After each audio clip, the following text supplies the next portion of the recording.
how does the welfare system fit into this? Are we Yeah. planning to eliminate it? Because I'm pretty sure, once again, that's another topic. I think both left leaning, right leaning, doesn't matter where you are in the spectrum. Everyone agrees that model's broken. Yeah.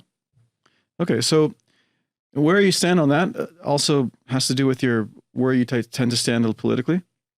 So in general, most people agree that this should not replace all services, because if you have a disability, you need some extra money because you're on a disability. Sure. You might need some extra support.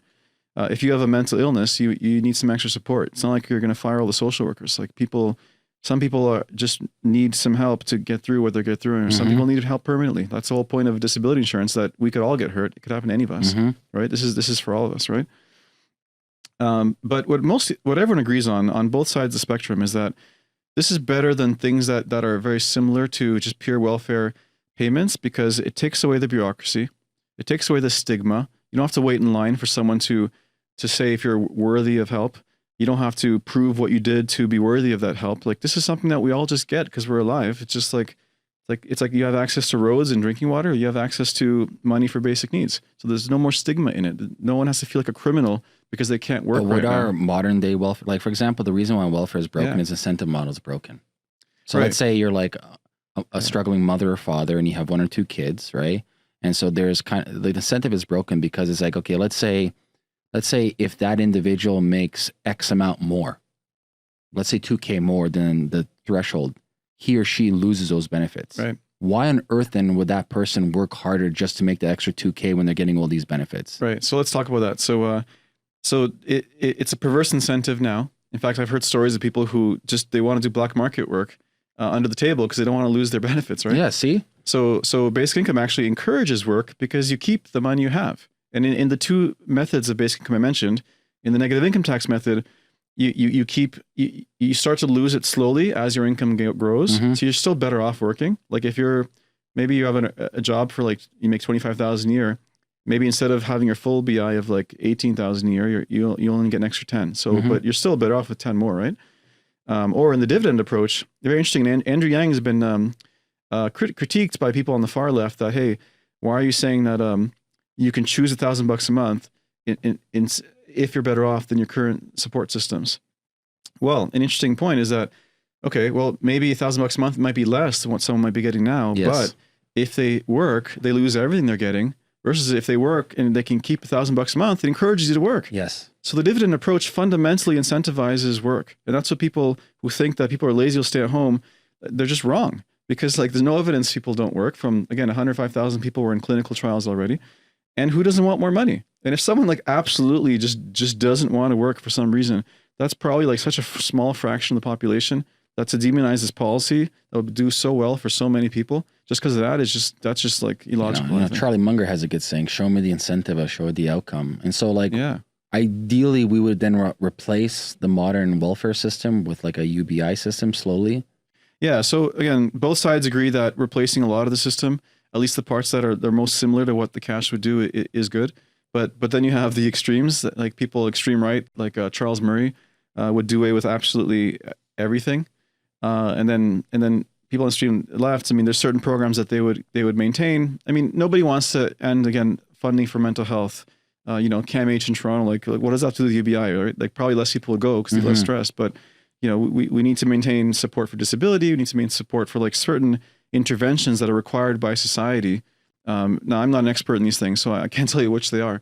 But in general, there is agreement on all sides that yes, replacing things that are directly welfare would be done. So you'd have a reduction in government, reduction in headcount in government. Government's good at writing checks, and you would achieve that streamlining of government services. So it's actually smaller governments. So like another analogy like to offer is that yes, more money's running through government doesn't mean government's bigger. Like, was WhatsApp a big company when it sold for like $19 billion? No, it only had 50 people in it. So even though half of 500,000, even though like almost 1 billion people were using WhatsApp, doesn't mean WhatsApp was a big company. It was a streamlined, small, efficient company. Same with government. If we have UBI, it's a smaller government, even though there's more cash running through it, but government's really good at writing checks.